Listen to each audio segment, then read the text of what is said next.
Why does it seem like some people can grind cybersecurity endlessly with little to no breaks, while others struggle to stay consistent for even 1 week at a time? My name is Ryan from Elevate Cyber, and I'm a cybersecurity professional with over a decade of experience in the field. And in this video, I'm going to share with you how I personally deal with burnout in cybersecurity.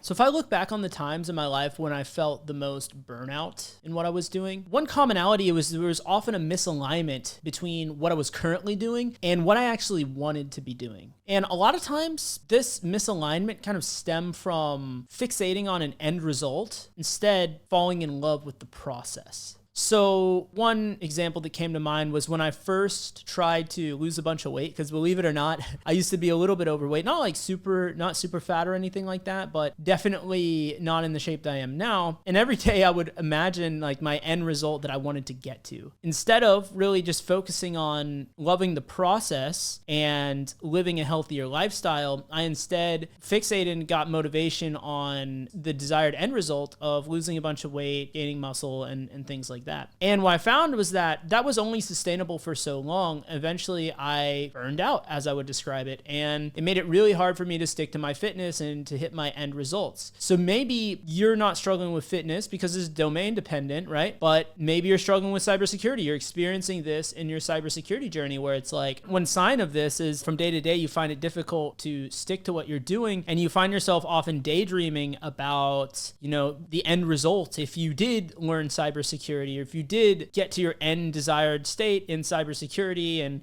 what your life would be like. And then you snap back to reality and you're like, wow, I'm just so far from that goal. And it's demotivating, right? And this kind of mental back and forth is what can sap a lot of your energy. I know it certainly did for me in the realms of fitness and things like that. And I wasn't able to make breakthroughs in that area until I found a way to fall in love with the process. And also establishing a new identity helps a lot as well. So one way that this can manifest in cybersecurity is instead of fixating on, I want to be an elite level hacker, or I want to be at this level with my cybersecurity, instead being like, okay, well, what does it look like? If I'm a cybersecurity professional, what does my day-to-day look like? How do I act? How do I behave? What do I do as part of my this new identity, right? Because if you can start seeing yourself as a cybersecurity professional, then you're more likely to take the actions of a cybersecurity professional because you see that as being a part of yourself. So falling in love with the process, and then also building a new identity that's in alignment with this. That is something that is going to really make this process easier. And also, to really drive this home, think about it this way. There's a reason that you don't tend to experience this same level of burnout when you're doing your hobbies. Like, how many people maybe you're resonating with this right now, that can play video games for like 8 hours a day and not get burned out. But if you try to do cybersecurity for like 2 hours or 3 hours, you feel burnout. Why is that? Well, in those moments, you're doing exactly what you want to be doing, like when you're playing the video games, right? So like when you're playing the video game, for example, you're not fixating on some end state of being like, well, I really want to be doing this other thing. So a lot of times I think it's the subconscious telling you like, hey, what you're doing is not what you should be doing or not what you want to be doing, right? Because when you're playing the game, you're just in the moment and you're just enjoying the experience of playing the game. And I know this because when I used to play video games a lot, I would play competitive games. So I would play like Overwatch and League of Legends and all that stuff. And when I had the most fun with the games is when I was like trying to improve, but I wasn't really fixating on the end result, because I found I'm a very competitive person. So even for me, I crept up into that for a time where it's like I was fixating on getting a certain rank in League of Legends or Overwatch and these different games. And that is when my enjoyment for it started to tank, because if I became too fixated on the rank and stuff like that, I became too stressed out in my games and I wasn't having fun anymore. And it was like I was fixated on this end result. I wasn't falling in love with the process and enjoying the process. And that's when I felt the most burnout with the video games. And that's the reason why, when I reflect back on it. Another way that this can really come up, and it has for me, is when there's no end in sight to what you're currently doing. In my experience, the best way for me to live my life, and your mileage may vary, but I think this is a common thing that works best for a lot of people, is to live your life in seasons. Think of your life in terms of seasons. If you're familiar with Alex Hormozy, he's big on this as well. And what that means is that what you're doing now is not going to be what you're doing every day for the rest of your life. So if you're on the cybersecurity journey right now, you're learning this stuff,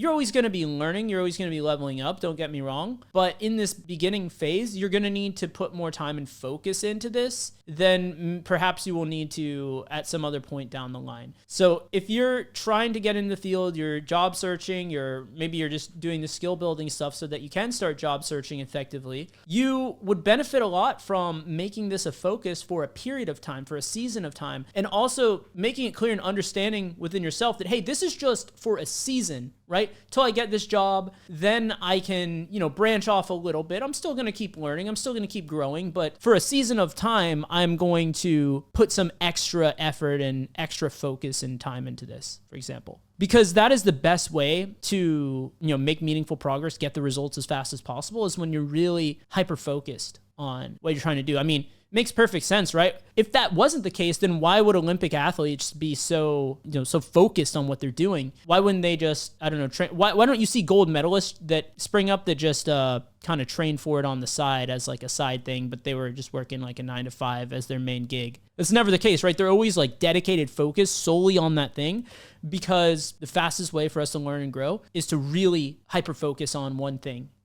So there's a reason that you see that with the top performers in any field. And look, you don't have to be Olympic level athlete to get a job in the field. That's not what I'm saying. But if you take an element of that, right? If you, even to a smaller degree, like if you just narrow down the amount of things that you're doing for this season of time, what I've found is that allowed me to get my goal way faster. Because here's the thing that it took me a long time to realize. You think that you can do all these things. I used to think that I could juggle all this stuff, especially after I read the book Atomic Habits. That actually led me astray. A lot of people will say that's a great book, and it is a good book, but I definitely got the wrong takeaway from it. I blame myself. This is on me, but maybe you had this takeaway too. My takeaway that was incorrect is I thought, after I read that, I thought, okay, well, if I can do these 20 things. I can do these 10 or 20 things, and I'm just going to do a little bit here, a little bit there, like every single day, just tiny chunk in each thing. And then I can improve at all 20 of these things. And then I can be amazing at 20 things. Well, that was absolutely the wrong takeaway, because while in theory that sounds great, the thing that breaks down in practice, and the thing that I didn't account for, is the power of the subconscious mind. I believe there's some studies that say like 80% of our thoughts or 90% of our brain power or something like that is our subconscious mind, not our conscious mind. So what that means is that when you are focused on one thing, you are so enveloped by that thing that even when you're not working on that, your subconscious is working on those problems behind the scenes. Like, if you don't believe me, how many times have you had the experience where you're just doing something random? Maybe you're taking a shower and you have like this bright idea, like this great idea comes into your mind that, like, out of thin air seemingly. That's your subconscious mind that was working on that problem, was churning that problem the whole time while you weren't even consciously aware of it. So it's a very powerful thing. And the problem with splitting your focus into so many different things is now your subconscious is split between all these things, right? Whereas if you were just focused on one thing, even though you may have the time on your calendar to work on 10 different things, if you're focused on one, you would get a better than a 10x return on that, because the subconscious mind would always be chewing on this problem as you go about your day. So whatever that thing is you want to improve, cybersecurity most likely, if you're watching this channel, you want to get to that end result. What I've found the fastest way to do it is to really narrow down the scope, ideally focus on just that for a season of time. And here's another benefit to living life in seasons. Like, I don't know about you, but I don't have infinite willpower. You might watch me, it's like, oh, this guy speaks with certainty and all this stuff, and he's really passionate about cybersecurity. I am, but I'm still a person as well. Like, my willpower is definitely a finite thing. And the more I'm forcing myself to do something, maybe that works for a week, a month, a couple months, maybe even 3 months. But at a certain point, that's going to break down and that willpower is going to run out. So I think having an end in sight to what you're doing, knowing that, hey, this is for a season of time, it makes it easier to stick to, because it's less pressure. Because if you think like, oh, this is going to be my life forever. Well, for one thing, look back on your life like 5 years ago. Did you think you would be doing what you're doing now? What about 7 years? What about 10 years? I know for one, if I were to look back that far, I would definitely not have expected to be here and have the day-to-day that I have. So we can't see infinitely far into the future. So when we're planning and making our goals, let's not plan infinitely either. Let's understand that, hey, things are going to change. This is just for a period of time. This is what I need to be focusing on right now. Then I can do these other things that I might want to do later on, and I can branch out and everything like that. And also it's like, the thing that you're working on might not be what you want to be doing ultimately. And this is something that I experienced very much so in my 9-to-5 job, right? And everyone's different. You know, some people, a lot of people that I know, like they're perfectly happy and content working for someone else and you know, doing cybersecurity for other companies, working towards someone else's dream. And as long as they're doing the line of work they want to be doing, that's perfectly fulfilling to them. I'm not even feeling any type of way about that. I would say if that's you, absolutely go for it. Do what you want to do. Life is too short, right? But for me personally, what I noticed is that throughout my career, I've always had this, and it's really interesting because I listened to some of Josh Matacor's videos and he basically expressed the same thing. You know, we're both creators, right? I also resonate with his message in the sense that I had this feeling of what I was doing in my 9-to-5 working for someone else. As much as I love cybersecurity, it was hard to really buy into that, to really get motivated and really stay motivated to work that 9-to-5 job. And there were some early indicators of that sprung up. The fact that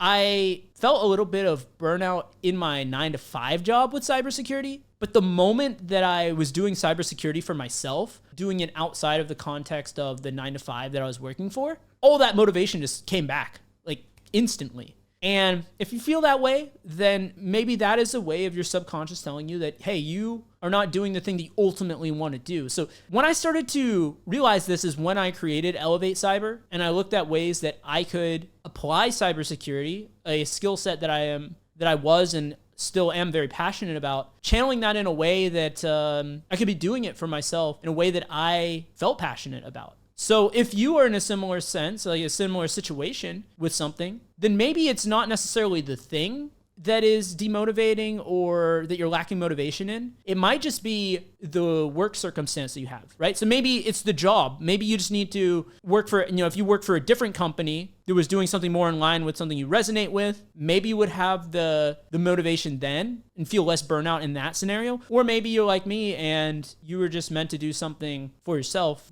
provide value independent of a 9-to-5. You felt like you were limited in what you could do in that 9-to-5 and you would rather be working on something bigger. So there is no one size fits all answer to this. These are just some of the things that I've identified that has helped me. But I would say there's also times where you just need a break. Like, let's face it, it could be none of these as well. I've had times too where it's like, I just need to take a break. One of my students, Rodney, he recently hit me up expressing how he was just experiencing this with his job. He was really passionate about pen testing in the role that he's in, which, thankfully we're able to help him get a job in cybersecurity by basically helping with some professional pen test reports that he was showing in the interviews, help them land that job, that opportunity, doing what he ultimately really wanted to do. But despite that, he was just going so hard that he honestly just needed a break. And I told him, man, it's like, look, there is no magic answer. Sometimes you just need a break. And I'll show you on screen right now the conversation that I had with him. And this was the advice that I gave him. Like, look, sometimes you just need to take a break. I think when you're learning this stuff, it can be easy to have that fear in the back of your mind. Oh, if I take a break, then I'm going to lose all my skill. I'm going to go backwards, right? If you're not growing, you're dying, right? And look, I love the enthusiasm. I love the drive. I respect that. But sometimes you just need to take a break. And here's the reality. The more skilled you become at something, the less impactful a short break is going to be on you. Like, I knew where he was at, being someone that's been working in the field for a while, because he's been in the field for a couple of years now. The more skilled you are at something, the more permanent that information sticks into your brain. Yeah, if you stop doing it for long enough, eventually you'll fade. But I know this from language learning. It's like the better you get at a language, the longer it takes for that language to fade. But if you guys are beginners, right, you want to try to minimize the, taking long breaks and stuff like that as much as possible, because it's not going to be as permanent, that knowledge, so it's going to impact you more. But, especially like once you reach that intermediate stage, you have some more leeway to take breaks. So don't panic about that. Sometimes you just need that. Come back. So that's the advice I gave him. You might just be in that scenario as well. So don't beat yourself up too hard about this stuff either. So if after all that, if you still feel like you need some additional help sticking to cybersecurity, I'm going to put the video on screen right now of my productivity system that you could implement, because maybe the issue as well is you just don't know what you should be working on. You don't have it pre-planned when you sit down, because you could have a bunch of motivation, but if you don't know what you're going to work on, if you haven't pre-planned that, it's going to take so much more mental energy. So maybe you're just being very inefficient with how you're channeling the energy that you have, and that could be causing some burnout as well. So check out the video on screen there. And if you want to work with me directly to really expedite this process, then go down below in the description to book a call.